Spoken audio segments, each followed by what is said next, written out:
Hello and welcome to Billy Ho Sports. Today we're doing Turfway Park.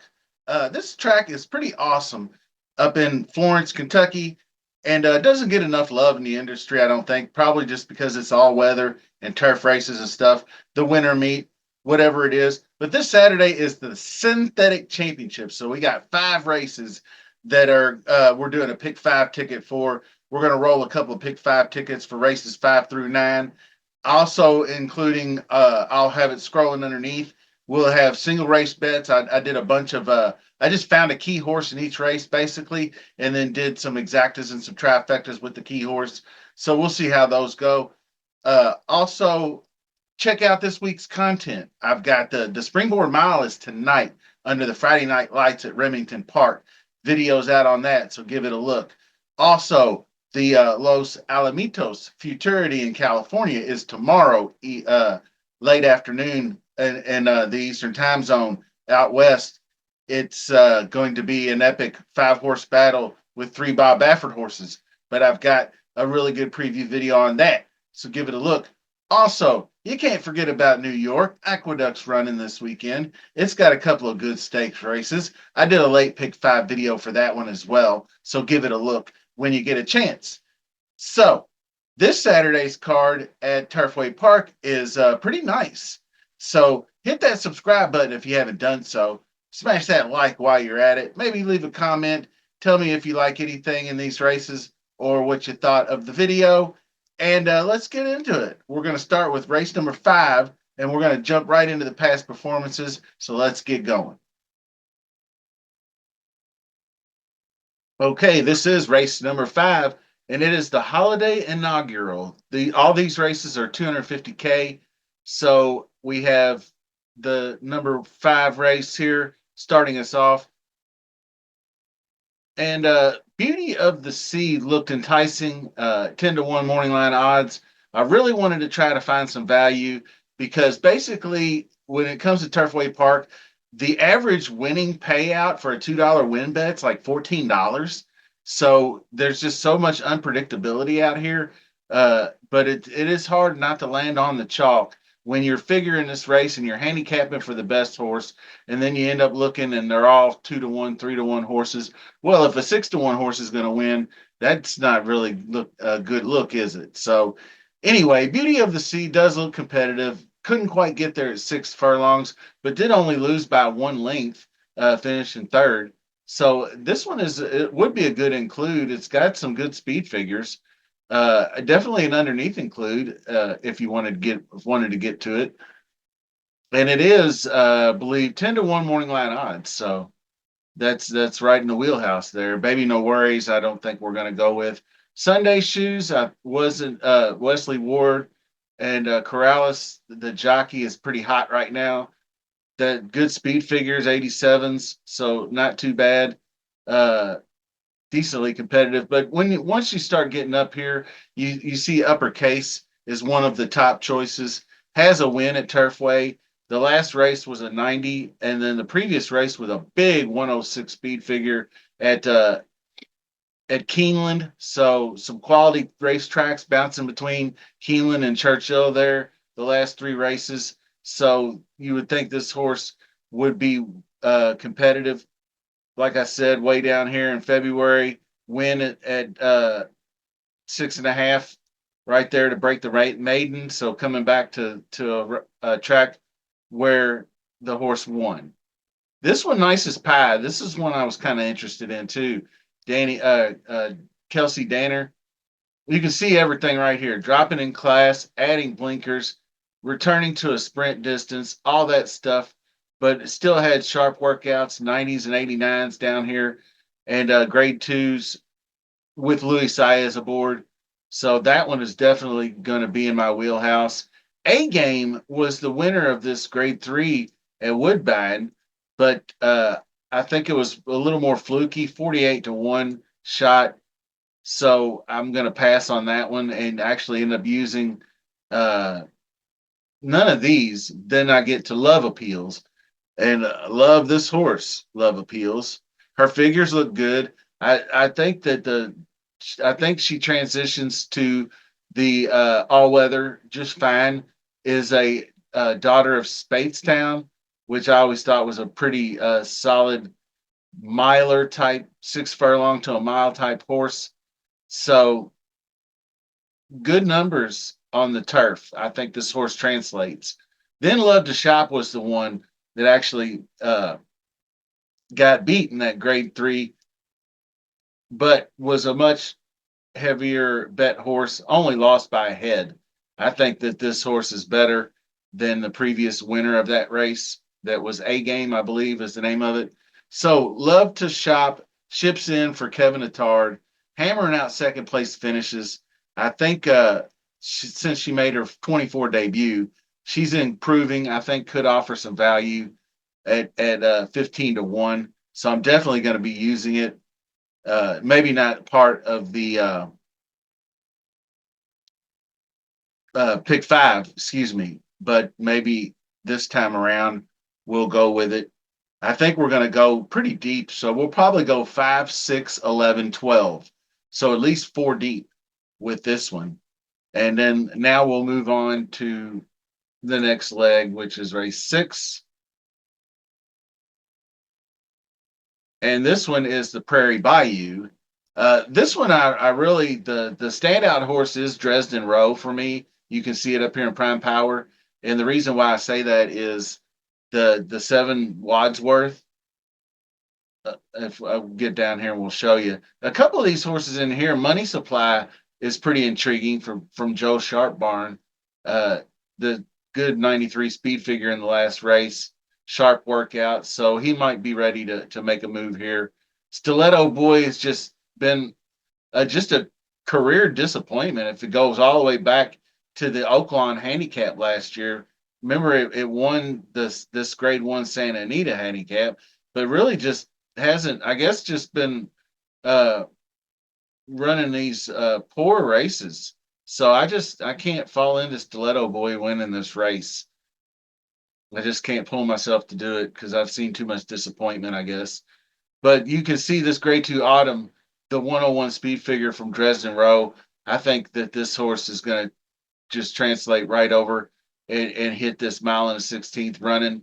Just a slight bit shorter in the distance wise. I think puts it right in the wheelhouse. Here's Wadsworth. This is the one I was talking about. Has been off for almost an entire year. Came back, nice debut. Almost got there by a head. So Brad Cox, Florence Rowe. Obviously, these two are the two most formidable looking horses, but you never know what can happen. Peros was another one. Luis Saez, Mike Maker, 95s, 97s, just big time speed figures for this race, back to back wins. Those 3 horses just look like they're the best, 6, 7, 9. So those are the 3 that I will be interested in. But this one is more of my long shot play. Number 11, Big Blue Line, I'll use underneath. William Walden ran a big 100 here at Keeneland, going a mile and a half. So I think the cut back in distance, the drop in class, I think these last 2 races were just a little bit more that he could handle. I think getting back to a mile distance and back on this all weather, at least it's closer to dirt, I think could make a difference. I saw this horse run out at Churchill and filled out the exacta right here and Cook, and when Cook Creek won, that was Stephen Foster Day. Big Blue Line finished second in that race, and it was a pretty strong 94 speed figure against a good class of horses. We know what Cook Creek went on to do, so that's why I would like this horse as an underneath play. Absolute use, could crash the trifecta or the exacta. So basically, this one is going to be the 6, 9, and 10 is going to be the horses most likely used in the pick 5. So scrolling at the bottom of the screen, there's going to be per race bets. I picked a key horse doing exactas and trifectas. So make sure you hit that like button while you're at it. Subscribe to the channel, all that good stuff. So we're doing the 6 with the 3, 7, 9, 11 for the trifecta key box in this race. Now, 6, 7, 9 is going to be the 3 horses for the pick 5. So let's jump over to race number 7. Now, this one is going to be, we're not going to spend a lot of time on this. It's really the 1 and the 12, in my opinion. Howard Wolowitz. This one was a just been kind of a funny name, obviously. Howard Wolowitz, Big Bang Theory, blah, blah, blah. But this big win in the grade 1 Franklin right here, where he finally broke through and won a race, was big time. And then didn't get bet very much for the Breeders' Cup. Turf Sprint was just not fast enough. Got run off the page there, so to speak. So what kind of horse is this? Well, we don't know. But way down here, I do know he broke his maiden on the all weather at Gulfstream and won by 7. So the two things I'm going to do in this race, which the 3 run Carsons obviously include, but the horse that I feel like is just going to win this race, and it's going to be the chalk of the chalk.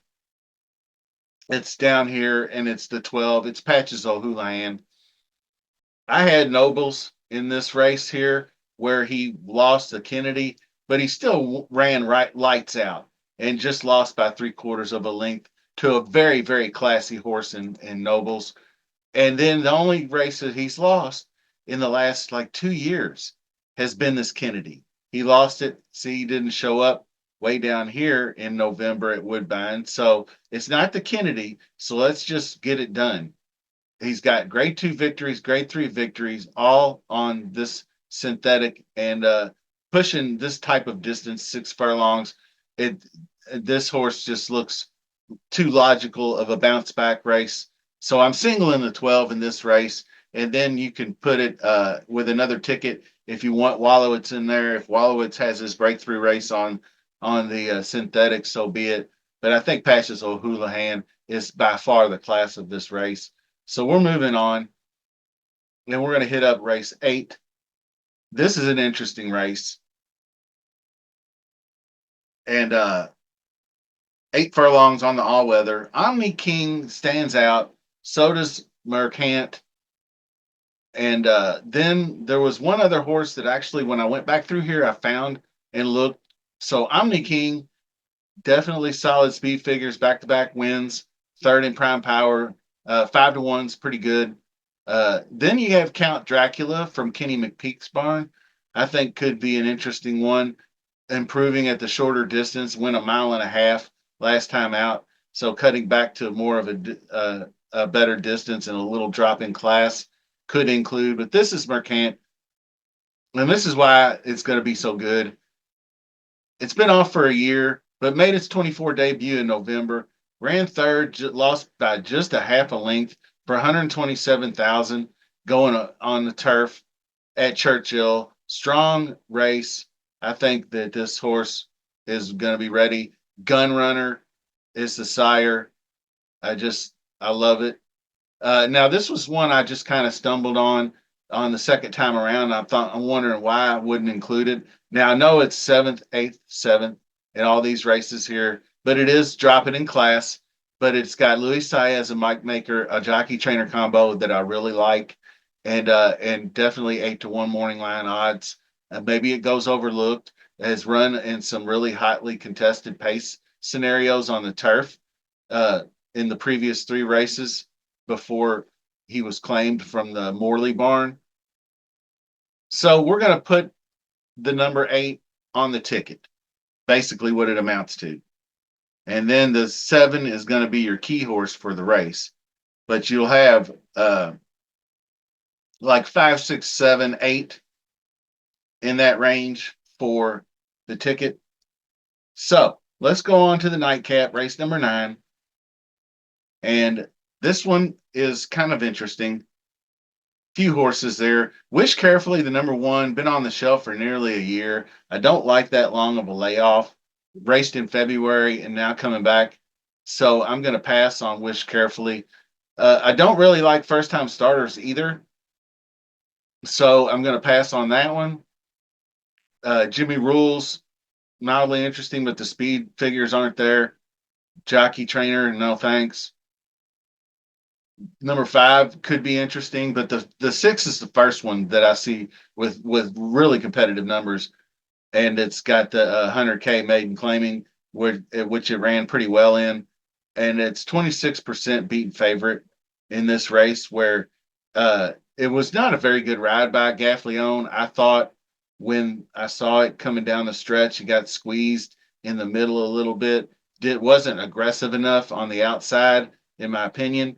But Luan Mikado still solid. It's not like a big dip. He rode this horse a couple other times before, so he'll know what to do. Shortstop's one. Miyagi, this is the one that I would play, but it's been off for a year. So I want to see it first before I play it. Vegas born, this was another one, 250K at auction, but it was bought in 2022. So they've been 2 years trying to get this horse on the racetrack. So I just don't know what to think of that. Buying a horse for 250K sired by More Than Ready, you would think this horse would be more than ready by now. So that concerns me. And then Father Dalton. This one's by far the best of the horses here. Mike Maker, Luis Saez, adding Lasix for the first time in the second trip. That is just screams to me this horse is ready to win a race. So Father Dalton is the key horse. This one is one you have to keep an eye on for the. Excuse me, just 1 second. Okay, so number 10, Father Dalton, trained by Mike Maker, Luis Saez, adding Lasix. The first effort over the Aqueduct turf was all right. He lacked a response down the stretch, but it just didn't look like he got his stride going. So maybe the switch in surface will be the difference. So I'm going to take the 6 and the 10 for the leg 5, and then the 10 is going to be the key box with the 167. So that's going to do it, and we're going to put a bow on this pick 5. So leg 1 on the first ticket, I've got 4 horses. Leg 1, I've got the 5, 6, 11, and 12. Then for leg 2, we're going 6, 7, 9. Leg 3, we're singling the 12. That's Patches O'Houlihan, and I'll have an alternate ticket coming up here in a second. Leg 4, I went 6, 7, 8. Then we had leg 5. I'm going 610, and that's going to be a $48 ticket. So the difference is going to be race 8 is the 14 draws in. So if the 14 draws in, this ticket too. Then we're dropping one off leg 1. It's going to be 6, 11, and 12. Then leg 2 is going to be 6, 7, and 9. Leg 3, we're adding in Howard Wallowitz with Patches O'Houlihan, just in case Howard Wallowitz blows it up. So that's 112. Then leg 4, we're doing 6, 7, and 14. So we add in the 14 if he gets in. Then leg 5 is going to be the 610. That's the same. That's going to be a $54 ticket as well. So that's all I got for you today. Check out this week's content. Make sure you hit that like button on the way out, and we'll see you soon.